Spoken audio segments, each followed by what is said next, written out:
Quero saudar aqueles que nos visitam e dar aqui os primeiros avisos. O primeiro aviso que eu tenho aqui, como informei no domingo passado, o reverendo Vitor se submeteu a uma cirurgia na boca, mas sua recuperação está sendo dificultada por uma inflamação atípica e seu desconforto, suas dores voltaram. Dessa forma, ele continua em repouso. Por essa razão, não estará hoje neste púlpito, tampouco na aula de catecúmenos. Que a igreja continue orando pela sua recuperação. O segundo aviso aqui é que eu volto a dizer aos irmãos que a eleição dos diáconos está marcada e deve ocorrer no dia 8 de novembro. Devido à pandemia, essa eleição será diferente.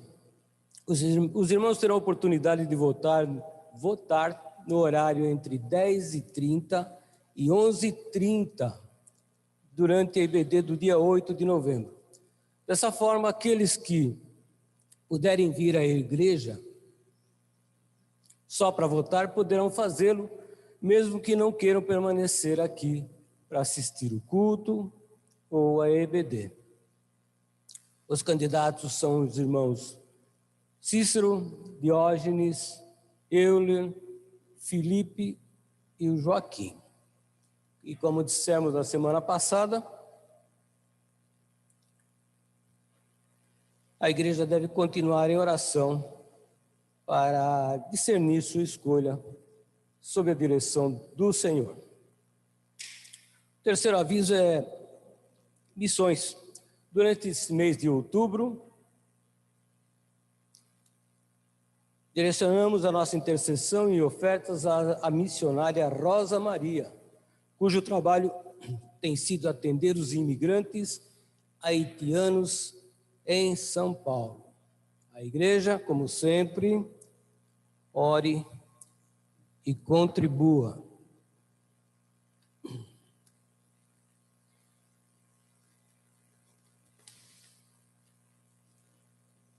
Os aniversariantes, essa semana não haverá. Não tem aniversariantes. Complementando o fato de que o pastor não estará descansando, não haverá catecúmenos. Portanto, todos poderão ficar neste salão depois do início da escola dominical. Nesse momento, irmãos, vamos dar início ao nosso culto matinal.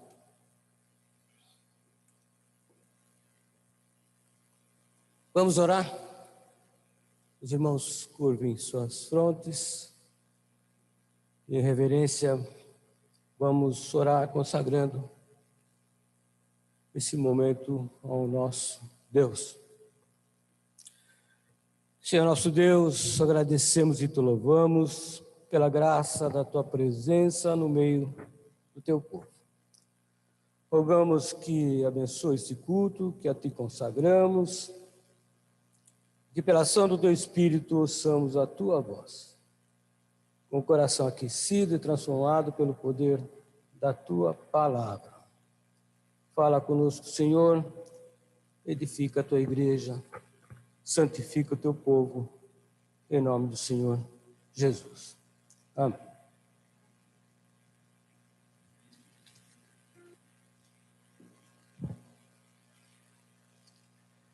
Irmãos, quero chamá-los, convidá-los a uma leitura bíblica, a leitura bíblica do Salmo 142. Vamos fazer isso alternadamente,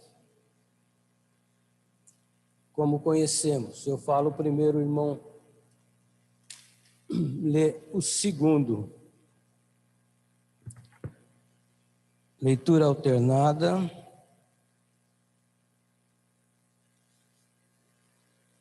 do Salmo 142.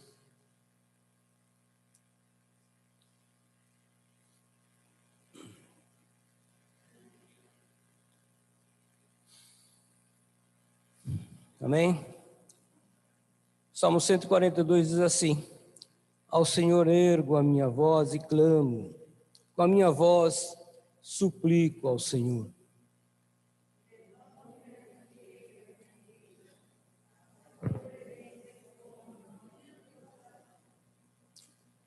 Quando dentro de mim me esvorece o espírito, conheces a minha vereda.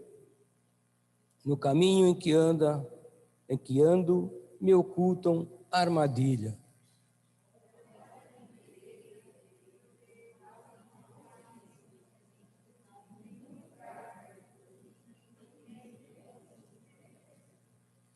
A ti clamo, Senhor, e digo: tu és o meu refúgio, o meu quinhão na terra dos viventes.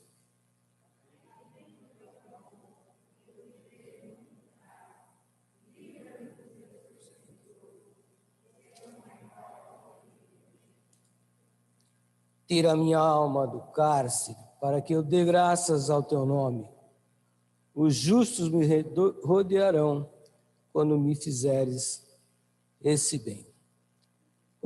Continuamos no louvor do nosso Senhor, chamando o Euler para fazer o nosso primeiro cântico. Por favor, Euler. Amém. Ficamos em pé.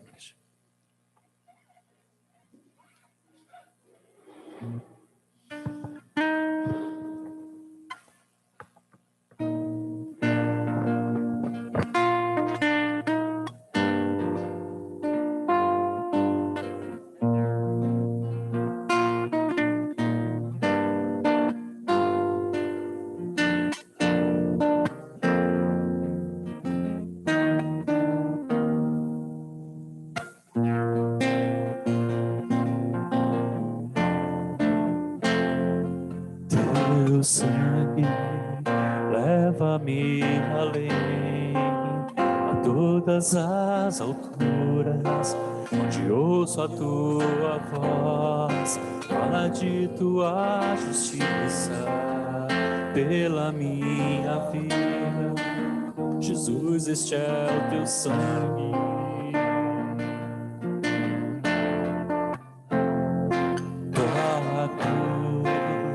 Mostra a tua graça, fala do amor do Pai, prepara para nós um caminho para Ele.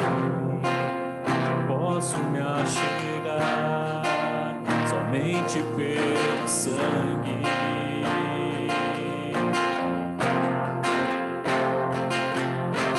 Que nos lava dos pecados,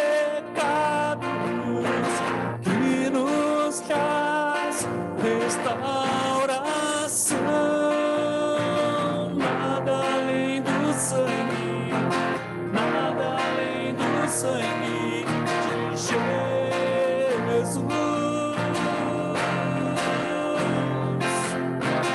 que nos faz brancos como a neve, aceitos como amigos de Deus.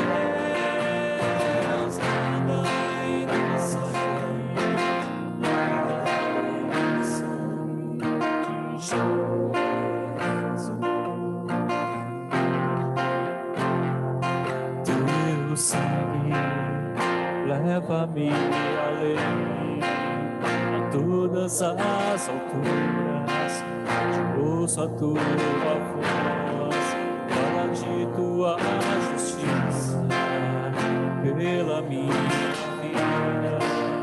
Jesus, este é o teu sangue.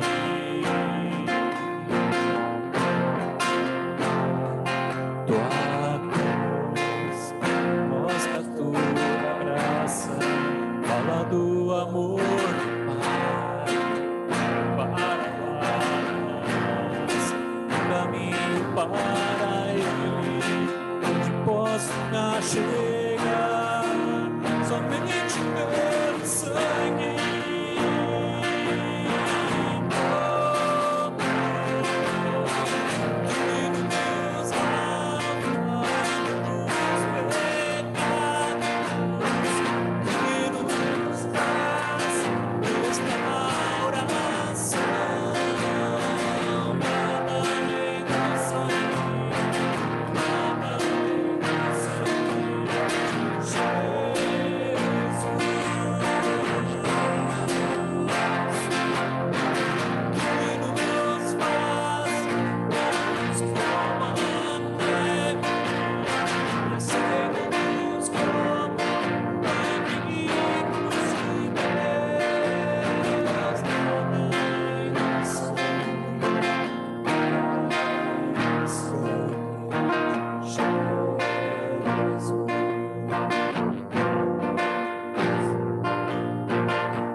Os irmãos podem se assentar.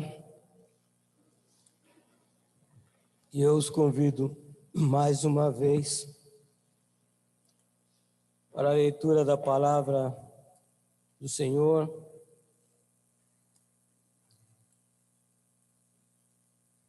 Na carta do apóstolo Paulo aos Romanos, capítulo 8.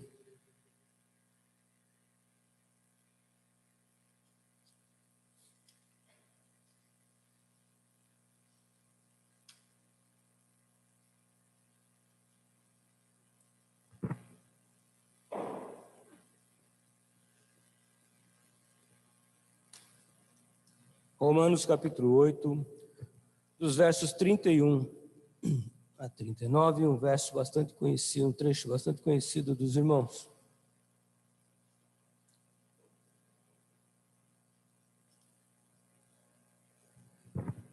Os irmãos me acompanhem então a leitura da palavra.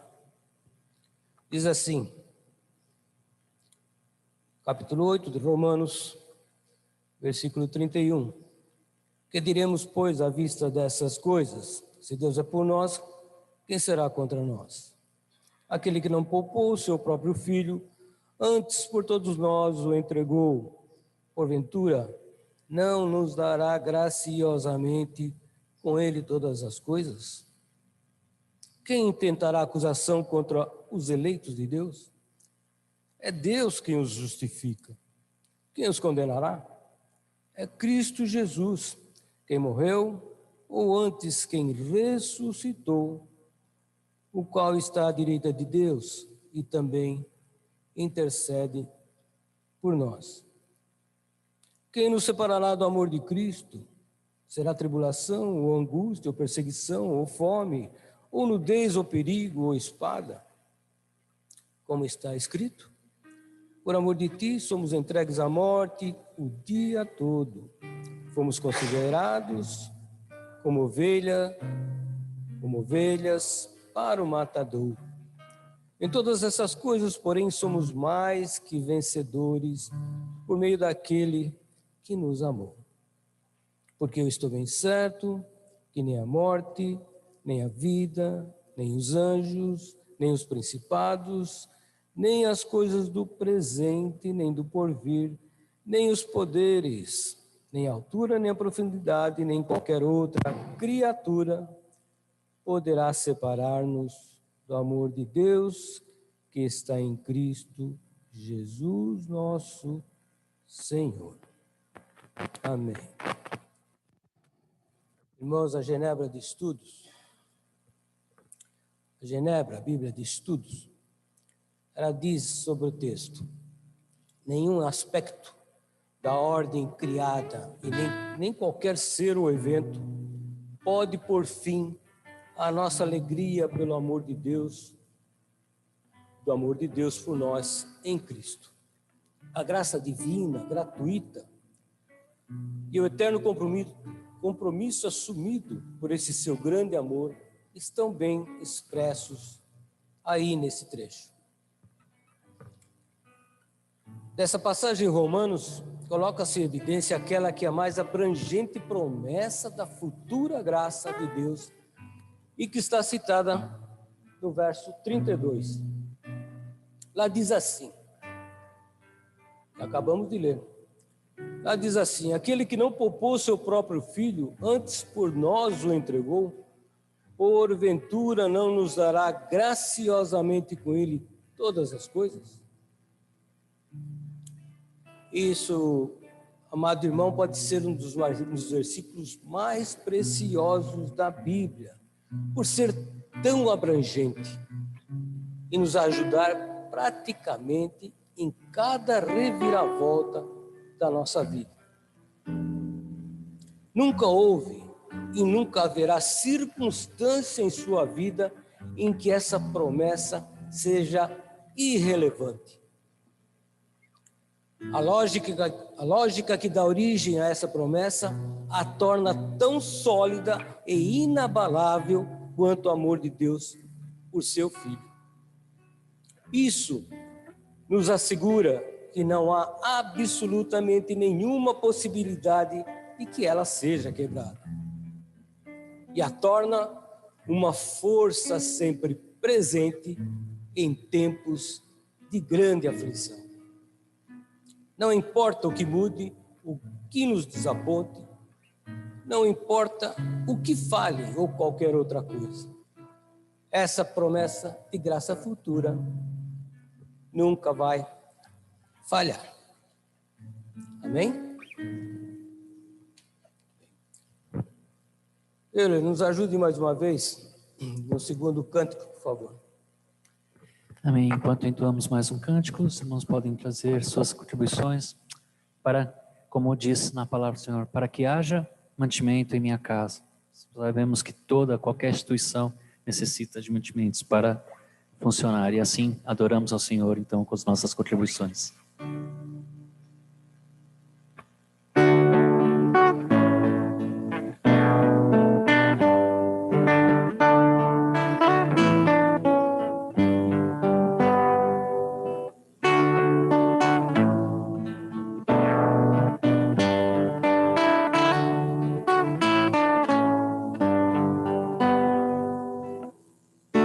Diga paz, temerosos, não há nada a temer. Poderoso é o teu Senhor, quando clama seu nome, Ele então virá. Ele vem para te salvar, Ele vem para te salvar. Diga ao cansado, o teu Senhor virá, Ele vem para te salvar, Ele vem para te salvar, Ele vem para te salvar. Contempla ao Senhor e se levantarás, Ele vem para te salvar. Diga para os abatidos, não percam a fé. Poderoso é o teu Senhor, quando clama teu nome, Ele então virá. Ele vem para te salvar, Ele vem para te salvar. Diga ao cansado, o teu Senhor virá, Ele vem para te salvar, Ele vem para te salvar, Ele vem para te salvar. Contempla ao Senhor e te levantarás, Ele vem para te salvar. Ele é o teu refúgio e me escutarás, uma torre na tens, uma torre na tristeza, fortaleza em meio à batalha.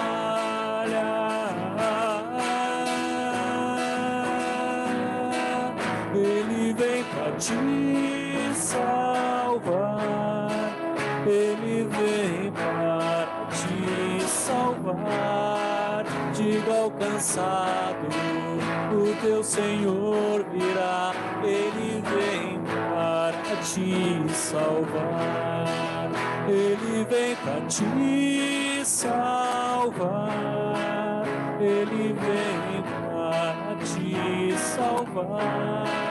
Contempla ao Senhor e te levantarás, Ele vem para te salvar.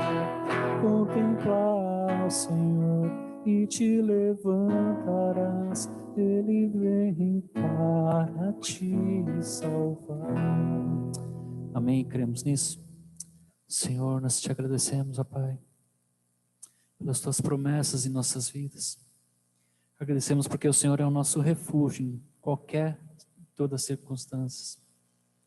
Agradecemos porque é a tua força que nos revigora, é a tua força que nos fortalece, porque temos Deus com quem contar, quem confiar nas horas da angústia, nas horas das tribulações. Te louvamos, ó Pai, porque mesmo em toda a sua grandeza, o Senhor olha por nós com misericórdia, olha por nós com amor, nos dá sustento a cada dia, nos ajuda a caminhar e nos atrai até a tua presença.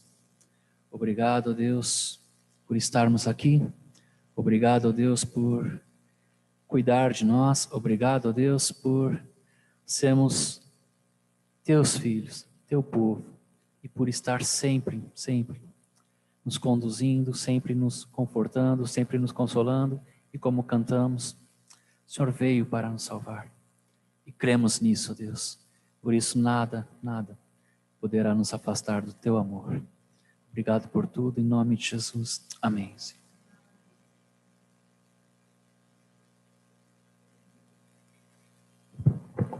Queria convidar o irmão presbítero Walter para levar ao Senhor uma oração, exaltando o seu nome nessa manhã e agradecendo pelas dízimos e ofertas. Por favor, Walter.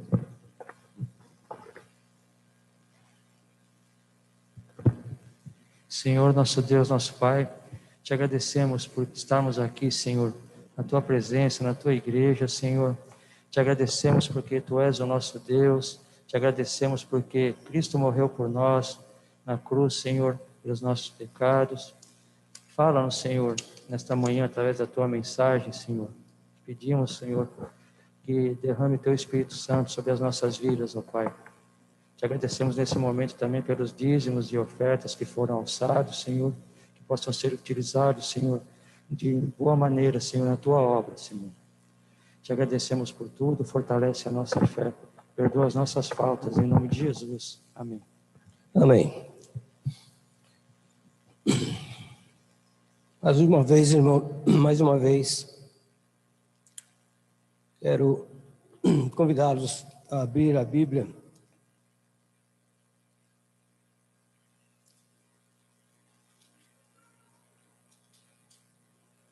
no Salmo 119.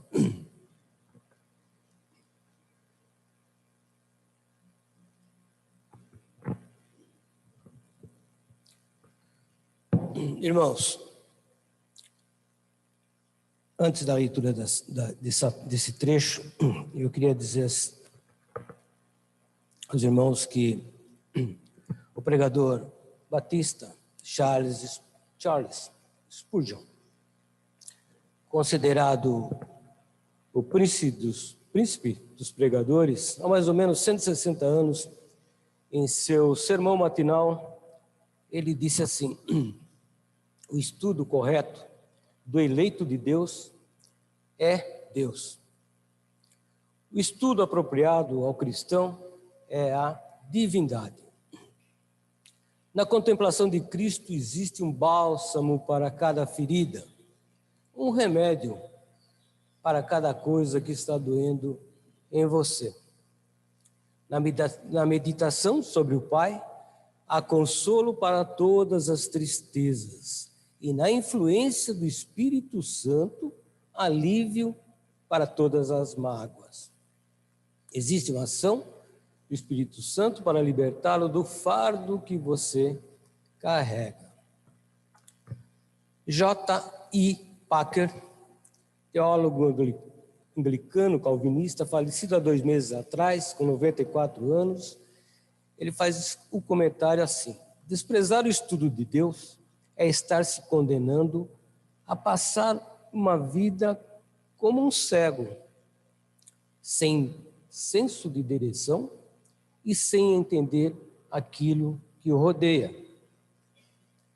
Por essa razão, nós precisamos lembrar sempre, nós, a igreja, que as nossas igrejas e as nossas pregações não podem permitir que o crente pense sobre Deus como ele bem quer, como bem entende. O crente precisa pensar sobre Deus do modo que ele realmente é. O breve catecismo de Westminster faz essa pergunta: o que Deus é? E ela mesma responde. Diz: Deus é espírito infinito, eterno, imutável em seu ser, poder, santidade, justiça, bondade e verdade.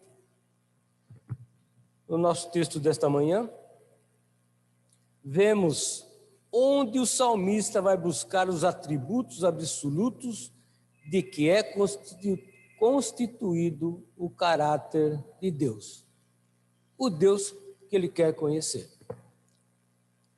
Agora sim, convido os irmãos a acompanharem o Salmo 119, dos versos 64 a 73, que eu vou ler.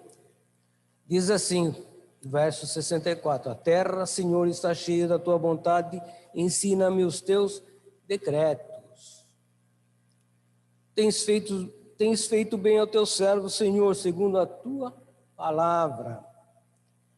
Ensina-me bom juízo e conhecimento, pois creio nos teus mandamentos. Antes de ser afligido, andava errado, mas agora aguardo a tua palavra. Tu és bom e fazes o bem, ensina-me os teus decretos. Os soberbos têm forjado mentira contra mim, não obstante eu guardo de todo o coração os teus preceitos. Tornou-se-lhes o coração insensível, como se fosse de sebo, mas eu me comprazo na tua lei. Foi-me bom ter passado pela aflição, para que aprendesse os teus decretos. Para mim vale mais a lei que procede de tua boca do que milhares de ouro ou de prata. As tuas mãos me fizeram e me afeiçoaram. Ensina-me para que aprenda os teus mandamentos. Ajuda-nos, Senhor, a falar, a ouvir com o coração a tua palavra. Ensina-nos, Senhor, as tuas verdades. Em nome de Jesus. Alguns dos atributos de nosso Deus estão nos termos, estatutos, juízos, mandamentos, preceitos, palavra, lei, decretos, que se repetem várias vezes nesse texto. Lâmpada para os meus pés é a tua palavra, e luz para os meus caminhos. Abre os olhos para que eu veja as maravilhas da tua lei. Dá-me discernimento para compreender os teus testemunhos. É o salmista falando a Deus em vários outros versos deste mesmo salmo. E observa-se que o interesse do salmista em obter conhecimento de Deus não era teórico, mas prático. Sua preocupação maior estava em conhecer e servir o grande Deus. Ele queria entender a verdade divina e viver de acordo com ela. E vemos esse objetivo na ênfase dos versículos 1, 2 e 5. Lá ele diz: Bem-aventurados os irrepreensíveis no seu caminho, que andam na lei do Senhor. Bem-aventurados os que guardam as suas prescrições e o buscam de todo o coração. Tomara sejam firmes os meus passos, para que eu observe os teus preceitos. Esse grande Deus que o salmista busca, como é possível conhecê-lo, compreendê-lo?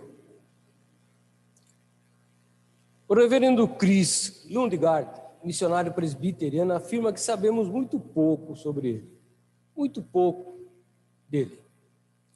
E sabemos tão pouco sobre ele exatamente porque ele é Deus.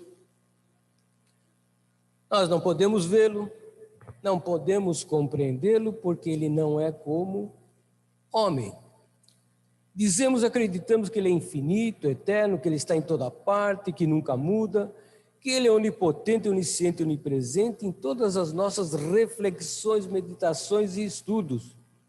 Mas ainda assim, diz Ludgard, compreendemos Deus como uma criança de 6 anos compreende a teoria da relatividade de Einstein, ou os cálculos matemáticos que levaram o homem à Lua. Essas poucas afirmações do reverendo Ludgard já explicam muita coisa. Contudo, na prática, consideramos que durante a nossa vida, estamos sujeitos a todo tipo de assédio do mundo, principalmente de Satanás, quem sabe muito bem como provocar distorções no nosso entendimento e na nossa compreensão das coisas de Deus. E mais ainda, precisamos considerar que nossa fé é circunstancial. Ela depende do que está nos acontecendo no momento. Tribulações, dúvidas, incertezas constantemente enfraquecem nossa fé. E a propósito do assédio do diabo, o catecismo de Westminster, que falamos há pouco, observa que o lançamento de dúvidas sobre o que Deus diz é a atividade satânica desenvolvida pelo inimigo desde os tempos do Éden. E os ataques nunca diminuíram. Falsos profetas, falsos mestres têm complicado a vida do povo de Deus por séculos. Desse modo, só a proximidade de Deus pode nos sustentar em maior fé e confiança e nos manter numa vida de relacionamento mais íntimo com Ele. E tem que ser uma vida assim. Uma vida que implique em desenvolvermos o entendimento dEle, o entendimento de Deus. Para isso, mantemos mesmo as coisas mais simples, sempre em harmonia com a sã doutrina, pois os atributos absolutos de Deus e seu caráter santo serão distorcidos ou teremos dificuldades em absorvê-los por força da nossa natureza carnal. Ainda o J. Packer, aquele teólogo que citamos no início, ele diz: o entendimento de Deus, obscurecido pelas distorções de nossas ideias sobre Ele, traz questões como esta: como isto pode ser desse jeito se o Deus que eu conheço é de outro jeito? A pergunta inevitável é: mas que Deus essas pessoas conhecem? Como será Ele? E a resposta só pode ser: o Deus que eles conhecem é realmente de outro jeito. O jeito torto de um Deus que os caras encontram e escolhem nas igrejas por onde andam, sem rumo certo, saltando de uma para outra, pela internet, pelas redes sociais, Facebook, Instagram, Twitter e etc. E o próprio Packer arremata dizendo: tem gente que passa a vida toda pensando errado sobre Deus. Pensando errado sobre Deus.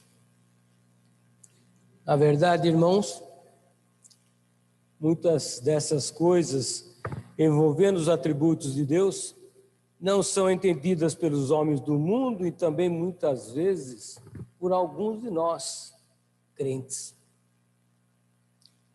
Se vocês observarem, poderão ver, nós mesmos, nos vermos revelando essa dificuldade de entendimento em estudos, em palestras, em aulas de escola dominical, especialmente nas aulas de catecúmenos. Como ilustração, eu quero mostrar alguns casos simples que trazem reiterados questionamentos. Observe. Você tem consciência de que Deus tem poder e autoridade? Você tem consciência de que Deus tem autoridade de se intrometer providencialmente e restringir seus atos, não é verdade? Por que então se aflige e se desespera quando algo que você tem como certo, inexplicavelmente, não acontece? Por que você se revolta quando você vai pecar e Deus deixa? Não é pescar, é pecar. Quando você vai pecar e Deus deixa. Deus deixa você pecar. Ele poderia impedi-lo, se assim quisesse, mas não faz. Você até percebe que se ele escolhe não impedi-lo, claramente ele escolheu permitir que você pecasse. E de outro lado, mesmo sabendo que é errado o que quer fazer, você faz. Você faz porque você é livre para fazer. E Deus permite. Por quê? Deus permite porque é a vontade dele. São dele as razões. São de Deus as razões, que podem ser várias as razões. Isso chama-se soberania. Doutrina bíblica que mais nos caracteriza, nós presbiteranos, herdeiros da reforma. Amados, doutrinas como da soberania, eleição, redenção, reprovação e outras mais, são verdades a respeito de Deus que envolvem mistérios. E por isso levantam controvérsias sobre um Deus incompreensível. A incompreensibilidade de Deus que chama a nossa atenção para a distância que existe entre um Criador transcendente, elevado, superior e infinito, e suas criaturas mortais. Mas seria Deus então incompreensível totalmente? Os irmãos sabem que não. Não, porque o cristianismo é uma religião revelada. Deus se fez conhecer a nós suficientemente para que sejamos redimidos e tenhamos experiência e comunhão com Ele. Apesar de não conhecê-lo plenamente, mesmo na eternidade, apesar disso é necessário uma maior e melhor compreensão desse Deus, ainda que dentro de nossos limites. Em muitos casos, porém, por aí afora, isso não significa que compreensão e entendimento de um Deus produzam a adoração correta. É preciso considerar que quem é cultuado, pois o tipo de Deus que se crê e conhece, determina o tipo de adoração prestada. E o resultado é que muita gente, sem querer, acaba adorando o Deus errado. O Deus errado. O Deus errado. O pensamento no mundo é confuso. Como é que isso nos afeta? Há por aí quem tem se esforçado para derrubar a autoria da criação pela mão de Deus, os evolucionistas. São grandes os esforços para explicar e disseminar a autonomia do homem, vontade livre, com teorias arminianas de livre arbítrio. Junto a isso vêm os humanistas, a carnalidade presente na filosofia, sociologia e etc.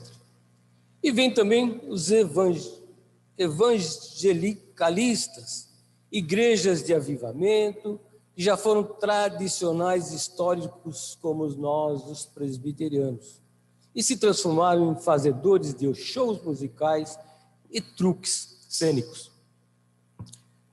E fechando o pacote, os neopentecostais, com a agenda de Deus debaixo do braço, oferecendo milagres e muita prosperidade, menos Jesus. Nesse cenário, irmãos, não só o mundo lá fora distorce deliberadamente as coisas, mas até mesmo nós, no arraial cristão. E por vários motivos, acabamos definindo muita coisa de modo errado ou simplesmente confundido.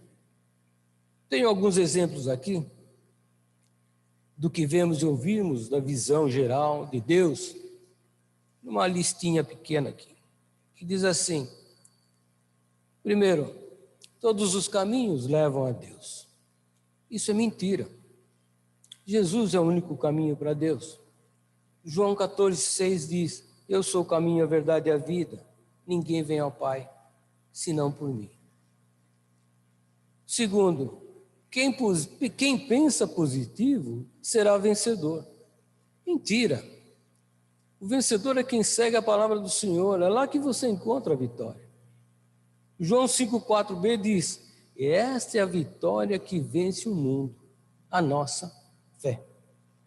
Terceiro, se você vê poder, é de Deus. Está errado também. O inimigo tem algum tipo de poder. Nem sempre é o poder de Deus que é manifestado.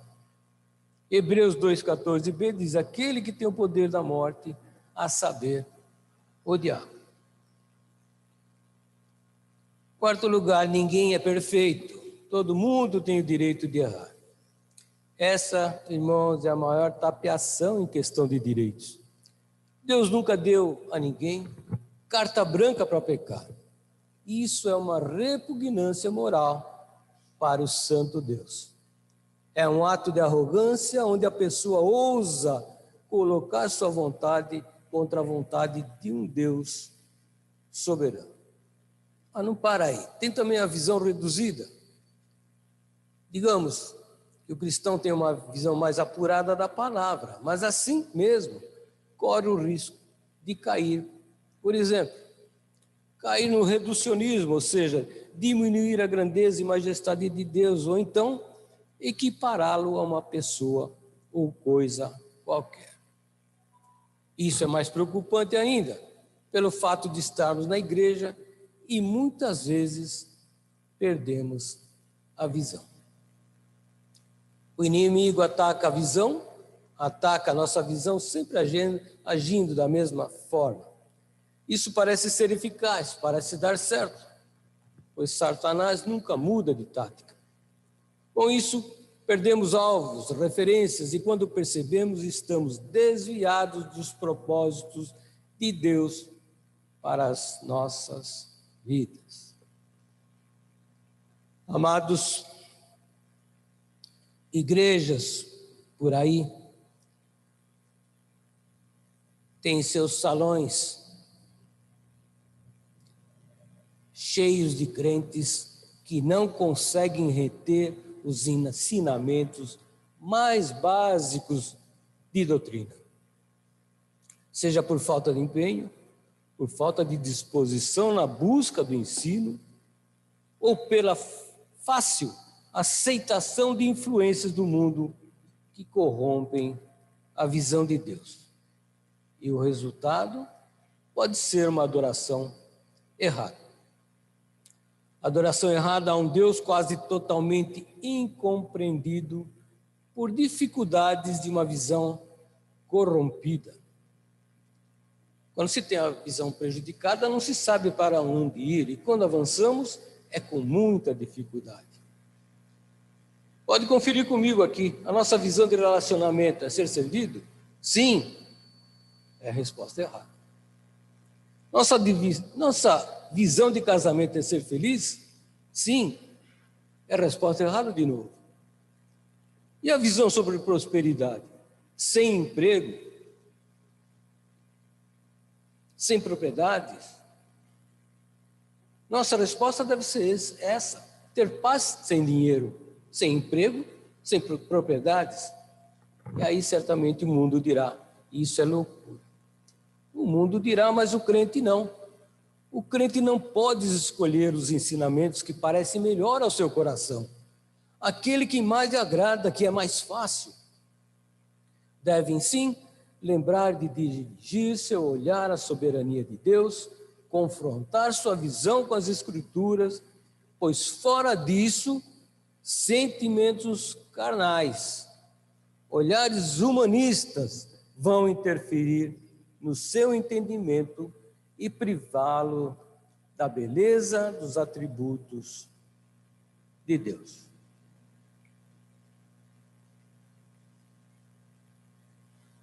São visões erradas, distorcidas, confusão, adoração errada, geradas pela falta de conhecimento do Deus verdadeiro. Caminhando para o fim, como, pois, se propõe alguém a melhor compreender a Deus? O Deus da Bíblia, o Deus revelado em Jesus, triuno do ensinamento cristão histórico. Aquele mesmo J. I. Packer novamente diz: conhecê-lo começa com estudarmos seu caráter e atitudes reveladas para conhecer algo de sua bondade e severidade, de sua ira e graça. À medida que assim fazemos, aprendemos também a nos reavaliar. Como criaturas caídas que somos, não fortes, nem autossuficientes como pensávamos ser, mas fracas, tolas e más, caminhando para o inferno se a graça não interviesse. Sim, conhecer a Deus significa pedir a sua misericórdia e descansar na sua promessa de perdoar os pecadores. Por amor de Jesus. Conhecer a Deus significa tornar-se discípulo de Jesus. Conhecer a Deus envolve fé. A fé para a salvação, que corresponde ao crer, mais a sentir, mais confiar e, por fim, obedecer.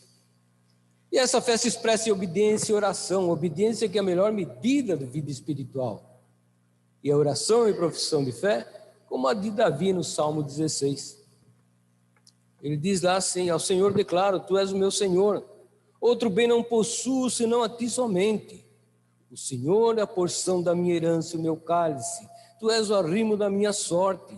O Senhor à minha direita, não serei abalado. Por isso meu coração se alegra e no íntimo exulto. Querido irmão, quem conhece a Deus em Cristo descobre que Deus não existe para nosso conforto, para nossa felicidade, para nossa satisfação ou experiência religiosa, como se isso fosse a coisa mais interessante e importante da vida. Quem conhece Deus em Cristo para de pensar que Deus, por ser amor, planeja para nós uma vida livre de problema. Para de pensar que Deus, por ser amor, planeja para nós uma vida livre de problemas. Quem conhece Deus alegra-se por descobrir que a sua conversão não foi simples acaso e entende que um pequeno conhecimento de Deus, vida de experiência com Ele, vale mais do que um grande conhecimento a respeito de Deus, um estudo teológico com um fim em si mesmo. E mais, quem conhece a Deus em Cristo, evita a incredulidade quando não tem certeza da suficiência de Deus para suprir suas necessidades.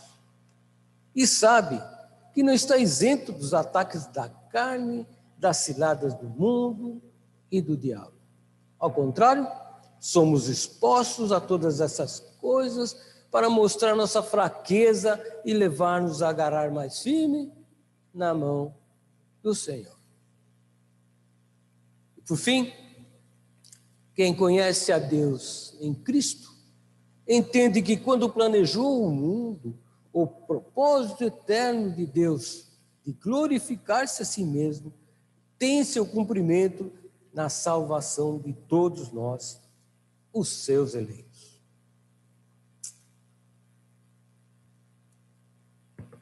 A essa altura, terminando o nosso culto desta manhã, é válido perguntar: com que empenho estamos buscando o conhecimento do nosso Deus? Quanto mais estamos orando nesse sentido ao Deus da nossa salvação? O que estudamos mais, irmão, nessa semana que passou? Facebook? YouTube? Ou a Bíblia Sagrada e a revista da Escola Dominical? Amados, para conhecer melhor nosso Deus é preciso buscar sua presença, buscar comunhão íntima com Ele. O que não podemos, devido à situação presente da pandemia, do isolamento, distanciamento de nossos irmãos, não podemos é cair em estado enganoso, conforto. Desânimo e enfraquecimento espiritual, pois isso significaria ficar pelo caminho.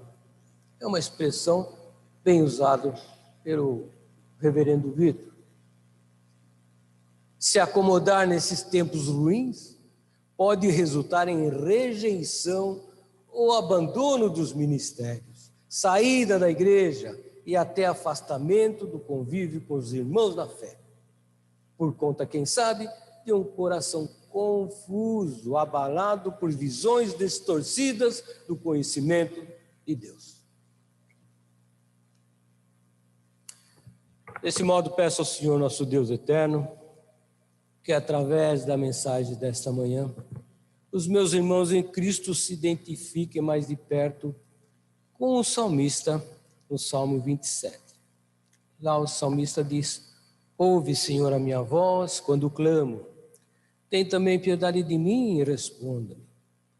Quando tu disseste, buscai o meu rosto, o meu coração disse a ti: o teu rosto, Senhor, buscarei. Ensina-me, Senhor, o teu caminho. Ensina-nos, Senhor, por favor, os teus caminhos, em nome de Jesus. Amém? Amém. Irmãos, vamos cantar o hino que encerra esse culto. É o hino de número 17. Deus seja louvado. Vamos ficar em pé, gente?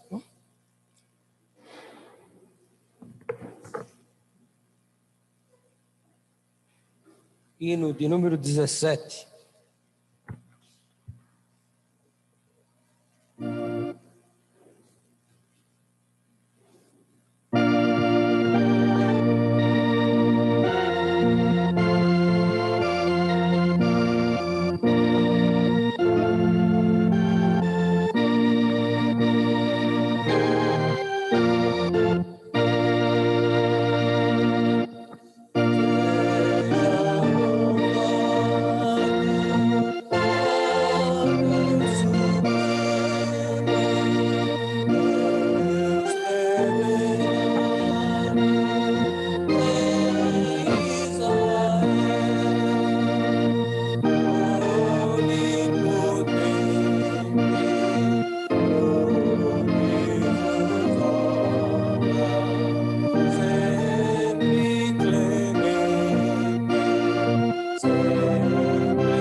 Os irmãos podem se assentar.